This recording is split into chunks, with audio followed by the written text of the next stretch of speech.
Hai, bertemu kembali bersama saya Yose di acara review dan outlook Okta Investama Berjangka. Nah, seperti biasa, sebelum kita masuk ke dalam materi, saya akan menginformasikan terlebih dahulu mengenai Okta Investama Berjangka.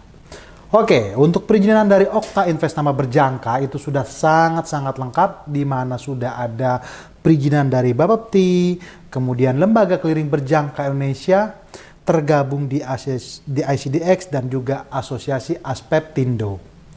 Kemudian untuk penghargaan dari Okta Investama Berjangka itu sudah memenangkan The Most Excellent Broker dan The Most Transparent Broker.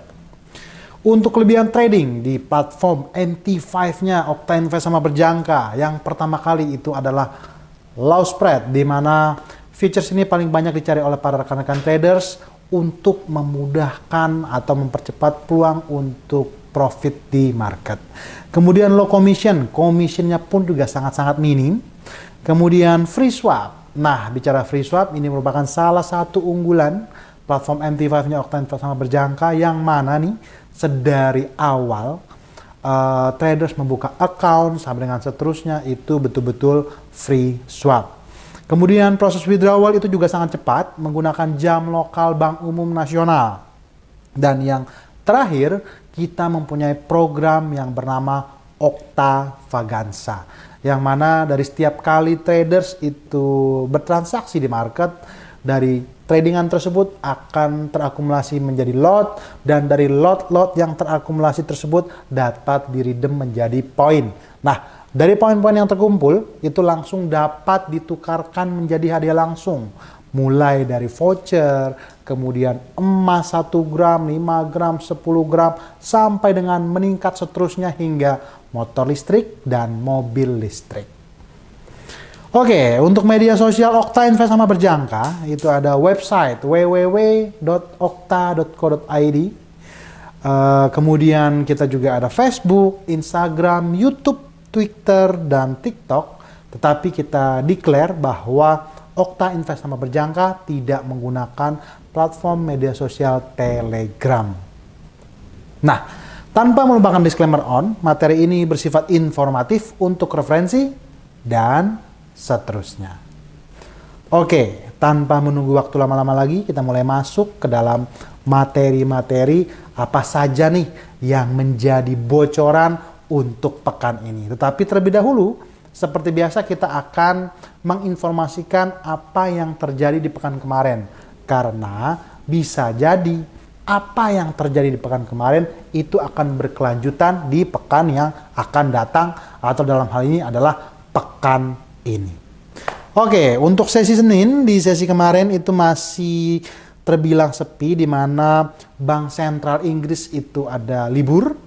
Kemudian di sesi Selasa itu ada CB Consumer Confidence untuk Amerika Serikat yang terjadi peningkatan dari 101.9 menjadi 103.3. Kemudian untuk sesi Rabu itu juga ada data inflasi daripada Australia yang rupanya mengikuti jejak inflasinya Amerika Serikat yang mengalami penurunan dari level 3,8% menjadi 3,5%. Kemudian di sesi hari Kamis itu juga ada data inflasi untuk Jerman yang juga melandai, yang kita lihat sama-sama dari level 0,3% menjadi minus 0,1%. Jadi memang ya, kalau bicara tren inflasi tinggi di berbagai negara utama dunia, itu memang betul-betul sudah mulai terjadi tren penurunan.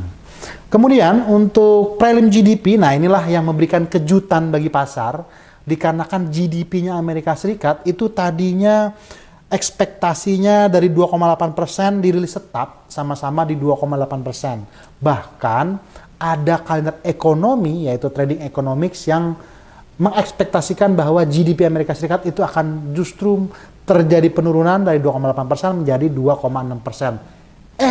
Malahan yang dirilis keluar itu adalah terjadi peningkatan, which is dari 2,8% menjadi 3%. Kemudian unemployment claims untuk Amerika Serikat itu juga dirilis bagus karena terjadi penurunan dari level 233.000 menjadi 231.000. Dan untuk sesi Jumat atau terakhir itu ada inflasi Uni Eropa secara keseluruhan yang juga terjadi penurunan dari level 2,6% menjadi 2,2%. Sedangkan GDP Kanada itu juga dirilis menurun dari 0,1% menjadi 0%. Dan terakhir datanya itu ditutup oleh data Core PCE Price Index daripada Amerika Serikat yang sesuai dengan ekspektasi para pelaku pasar yang bertengger di level 0,2%. Nah, berita menariknya selama sepekan kemarin berdasarkan daripada data-data yang kita baca barusan dapat dikatakan akhirnya greenback atau dolar Amerika Serikat secara news atau fundamental mengalami kenaikan atau rebound. Memang selama ini nih yang kita tahu bahwa indeks dolar Amerika Serikat selama ini bertengger di level support antara 100.50 hingga 101.00. Nah, pada saat terjadinya rilis data-data ekonomi yang kami sudah informasikan tersebut, akhirnya disitulah perlahan tapi pasti dolar mengadakan rebound. Tetapi ingat ya, reboundnya dolar tetap biar bagaimanapun dibayang-bayangi oleh pemotongan suku bunga Fed yang akan diselenggarakan pada tanggal 17 hingga tanggal 18 September 2024. Oke, kita masuk ke Wall Street. Untuk Wall Street di pekan kemarin 3 indeks utama Wall Street itu naik dan indeks Dow Jones itu mencetak rekor penutupan tertinggi kedua berturut-turut pada sesi Jumat akhir pekan di tanggal 30 Agustus. Nah, memang kalau bicara Wall Street atau katakanlah ada 3 indeks utama daripada Wall Street, yaitu Dow Jones, Nasdaq, S&P 500. Kami sudah ingatkan sedari Januari 2024, bahkan dari 2 tahun sebelumnya sebetulnya Wall Street ini lagi bagus nih, lagi enak sekali untuk bertransaksi di Wall Street. Dikarenakan apa? Dari 3 indeks utama tersebut masih terbawa sama tensi teknologi yang bernama AI yang awal-awal kali dimulai oleh pertama kali Nvidia. Nah, Nvidia tanpa kita sadari ternyata perlahan tapi pasti akhirnya menjadi perusahaan kaliber nomor 1 di dunia pada saat ini yang berbasiskan teknologi AI. Nah, oleh keberhasilan Nvidia itulah yang akhirnya diikuti oleh Google, Microsoft, kemudian Facebook, dan banyak lagi yang lain. Nah, oleh karenanya lagi-lagi kita mention untuk atau informasi kepada rekan-rekan Okta Trader sekalian, inilah momen yang memang betul tren Wall Street secara keseluruhan memang positif, tetapi tetap waspada sama pergerakan-gerakan koreksi berdasarkan time frame H1, H4, bahkan D1. Nah, kita lanjut lagi. Untuk pekan kemarin, S&P 500 naik 1,01%, Nasdaq itu naik 1,13%, sedangkan Dow Jones itu naik 0,55%. S&P 500 naik itu ditopang oleh sektor consumer yang naik 1,9%, disusul oleh sektor industri yang naik 1,1%.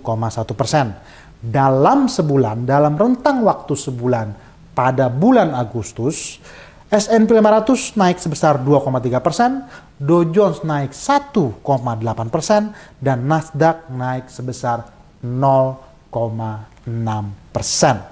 Volume perdagangan saham di Bursa Amerika Serikat mencapai 11,2 miliar saham, dengan rata-rata 11,4 miliar saham dalam 20 hari perdagangan terakhir. Jadi lagi-lagi kami mention ya bahwa Wall Street ini sedang bagus, trennya sedang positif, tetapi tetap waspada sama pergerakan koreksi secara teknikal H1, H4, dan D1.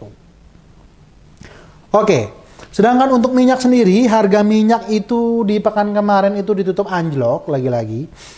Anjlok sekitar 2% pada sesi Jumat karena investor mempertimbangkan ekspektasi kenaikan pasokan OPEC+.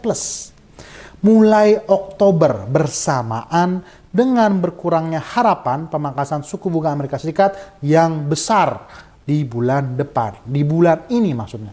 Menyusul data yang menunjukkan belanja konsumen yang kuat. Memang kalau bisa bicara minyak, ingat, biar bagaimanapun relevansinya pergerakan harga minyak itu adalah terbawa pada rilis data kalender ekonomi China.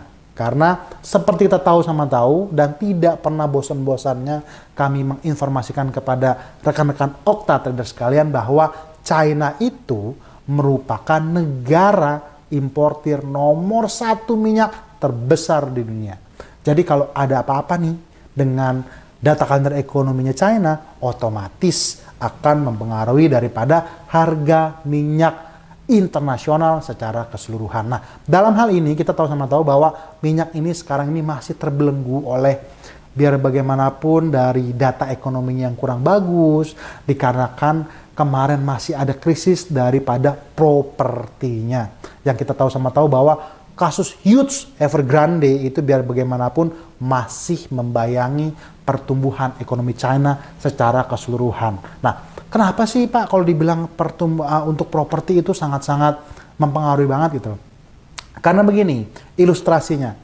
Dalam satu gedung, let's say katakanlah properti gedung. Nah, dalam satu gedung tersebut di situ akan bisa terdapat banyak kantor. Nah, dari kantor-kantor yang ada disitulah akan menyerap lapangan ketenaga kerjaan ataupun komplek rumahan misalnya, real estate. Di situ akan menjedot lapangan pekerjaan. Let's say katakanlah taman, tukang kebun, security, dan banyak lagi. Oleh karenanya, biar bagaimanapun, properti itulah merupakan salah satu indikator yang akan apakah menyerap lapangan tenaga kerja yang banyak atau tidak. Nah, dalam hal ini, China kemarin ini dibayangi sama kejatuhan properti besar yang bernama Evergrande. Nah, ini masih belum selesai nih. Karena apa? Masih harus ada stimulus, apa segala macam. Itu masih ribet tuh. Nah, otomatis hal tersebut akhirnya membayangi harga minyak secara global. Plus lagi dari apa yang kami jelaskan barusan, kami informasikan barusan, bahwa OPEC ada rencana untuk menaikkan kuota produksi. Nah, disinilah antara supply dan demand. Supply-nya banyak, tetapi demand-nya berturun. Disinilah yang menyebabkan harga minyak akhirnya pada saat sesi pekan kemarin terjadi penurunan. Tetapi kalau misalnya bicara minyak secara keseluruhan, secara teknikal ini enak untuk bertransaksi di minyak. Karena apa? Dalam rentang $70 sampai dengan $65 dapat dikatakan itulah area support atau area buy untuk melakukan buy minyak dengan level stop loss di area $63. Tetapi kalau mendekati 80 sampai dengan $90 itu disitulah disebut dengan area resisten, di mana di situ harga sudah mulai terjadi area-area untuk melakukan sell. Nah, kalau kita perhatikan dengan jeli, beberapa minggu kemarin harga minyak sebetulnya bolak-balik nih rekan-rekan Okta Traders. Dia mendekati area 70-an, dia langsung naik. Mendekati area 80-an, 90-an, dia langsung turun. Nah, oke. Jadi ya memang kalau untuk pekan kemarin itu harga minyak masih cenderung ditutup menurun. Nah, OPEC Plus akan melanjutkan rencana kenaikan produksi minyak mulai Oktober karena penghentian produksi di Libya dan janji pemotongan oleh beberapa anggota untuk mengimbangi kelebihan produksi yang mengimbangi dampak dari permintaan yang lesu menurut 6 sumber OPEC Plus. Jadi memang pada pekan kemarin itu juga kita tahu sama tahu 2 minggu terakhir tepatnya itu Libya itu untuk sementara waktu dia stop produksi minyaknya. Nah, disinilah akhirnya kekurangan dari satu negara tersebut akhirnya ditutupi oleh banyak negara anggota OPEC yang lain. Oke, sekarang kita menuju ke emas. Harga emas pun juga melemah pada sesi perdagangan Jumat akhir pekan kemarin. Emas lesu seiring dolar Amerika Serikat dan imbal hasil obligasi Amerika Serikat menguat setelah data inflasi Amerika Serikat sesuai dengan harapan. Nah, inilah nih yang kita maksud. Kita juga harus mereview apa yang terjadi di pekan kemarin untuk bisa jadi memprediksi apa yang mungkin saja bisa terjadi di pekan yang akan datang. Katakanlah data inflasi, katakanlah data GDP yang tadi kita lihat sama-sama atau kita informasikan kepada rekan-rekan Okta Trader sekalian, itu mengalami peningkatan. Nah, otomatis apabila terjadi peningkatan yang tadinya pemotongan suku bunga Fed rate yang digadang-gadang sebesar langsung 0,5%, akhirnya betul-betul menurun ke level 0,25%. Nah, mau nggak mau, akhirnya hal tersebut untuk sementara waktu menguatkan greenback, menguatkan dolar, yang akhirnya ujung-ujungnya menekan harga emas. Nah, kenaikan bulanan menuju kenaikan, tetapi bagaimanapun emas itu mencatat kenaikan secara bulanan karena pemangkasan suku bunga Fed pada September 2024. Harga emas di pasar spot turun 0,7%. Harga emas berjangka susut 0,9%. Harga emas menyentuh level tertinggi sepanjang masa di posisi 2.531,60 pada 20 Agustus 2024. Jadi ya memang ya, patokan harga emas itu biar bagaimanapun pada saat ini level resisten utama berada di 2532. Nah, apabila harga tersebut true breakout, maka dapat dikatakan disitulah harga emas akan kembali meneruskan kenaikannya ke atas dengan target 2545, 2550, 2565, 2575 sampai dengan 2600. Tetapi sementara harga 2532 itu belum true breakout, dapat dikatakan harga emas ya kurang lebih akan terjadi pergerakan-pergerakan koreksi. Nah, kemudian indeks harga pengeluaran konsumer pribadi atau PCE Price Index itu naik sebesar 0,2%. Nah, hal inilah yang masih sesuai dengan ekspektasi para pelaku pasar. Data PCE menunjukkan inflasi bukan lagi perhatian utama The Fed, seiring telah mengalihkan fokus ke data pengangguran. Jadi ya memang seperti yang kita juga lihat dari informasi sebelumnya, Jerman inflasinya sudah mulai menurun. Australia inflasinya juga menurun. Kemudian inflasi secara keseluruhan dari Uni Eropa itu juga lagi-lagi menurun. Nah, untuk tren suku bunga, untuk pemotongan suku bunga, akhirnya sekarang ini Fed lebih condong melihat kepada arah untuk data ketenaga kerjaan. Katakanlah pengangguran di situ juga termasuk. Nah, itulah yang nanti akan menjadi primadona pekan ini, karena jangan lupa bahwa di sesi pekan ini akan terdapat sepaket data ketenaga kerjaan dari Amerika Serikat yang akan dimulainya itu di hari Rabu, Kamis, dan Jumat. Nah, ini ya, kita lihat outlook-nya, rilis data kalender ekonomi tanggal 2 hingga tanggal 6. Untuk sesi hari Selasa itu ada inflasi untuk Swiss. Kita lihat dia itu mengalami peningkatan dari minus 0,2% menjadi 0,1%. Tendensi yang bagus untuk Swiss yang akan menyebabkan USD terhadap Swiss franc reboundnya atau kenaikannya itu akan sedikit tertahan. Kemudian untuk ISM Manufacturing PMI daripada Amerika Serikat. Nah, kita lihat sama-sama ini juga lagi-lagi mengalami penguatan. Nah, kalau mengalami penguatan, inilah dia akan bagus momennya untuk bertransaksi di indeks US dollar atau greenback. Kemudian di sesi hari Rabu kita lihat sama-sama itu nanti akan ada GDP untuk Australia yang juga akan meningkat dari level 0,1% menjadi 0,2%. Dapat dikatakan, dapat diasumsikan bahwa di sesi Asia itu akan terjadi rebound atau penguatan terhadap Aussie, terutama bagi traders yang tradingnya Aussie terhadap USD.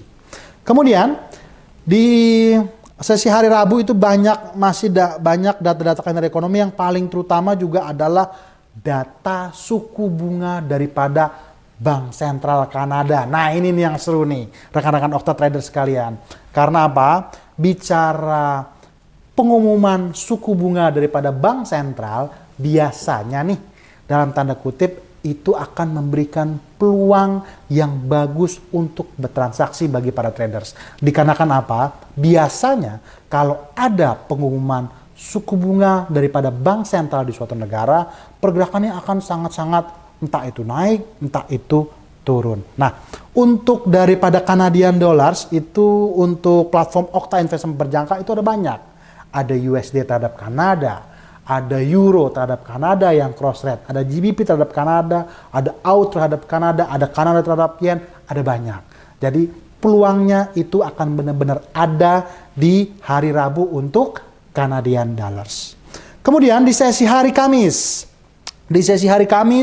itu akan ada ADP non-farm, bocoran nih sebelum kejadian non-farm payroll. Nah, sebelum non-farm payroll itu kita lihat sama-sama akan dirilis meningkat dari level 122.000 menjadi 134.000. Bagus untuk Greenback. Tetapi kita lihat unemployment claims lagi-lagi juga terjadi penurunan dari level 231 menjadi 229.000. Lagi-lagi bagus untuk Greenback. Nah, untuk non-farm payroll di akhir pekan kita lihat untuk average hourly earnings daripada Amerika Serikat atau tingkat upah rata-rata per jam untuk Amerika Serikat dari level 0,2% menjadi 0,3%. Bagus buat indeks US dollar. Kemudian non-farm employment change dari level 114.000 menjadi 164.000. Lagi-lagi bagus untuk Greenback. Dan untuk unemployment rate itu terjadi penurunan dari level 4,3% menjadi 4,2%. Nah, ini nih yang kami maksud dengan balik-baliknya lagi ke tema podcast I Like Monday pekan ini. Karena untuk pekan ini kita kasih informasi kemana sih nih harga emas gitu loh.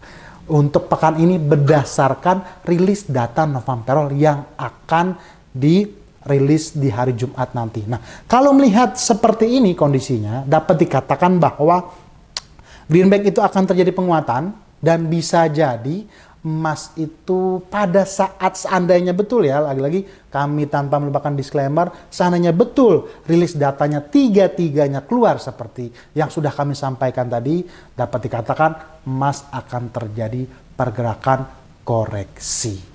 Nah, koreksinya sampai sejauh mana? Ya nanti secara daily basis dari Okta Investama Berjangka itu akan selalu dikirimkan nih level-level supportnya itu ada di mana. Oke, sekarang kita langsung masuk ke bocoran teknikal. Nah, ini nih yang kita ambil sampel Dow Jones dan Nasdaq. Kalau bicara Dow Jones, inilah yang kita maksud bahwa Dow Jones akhirnya, tanpa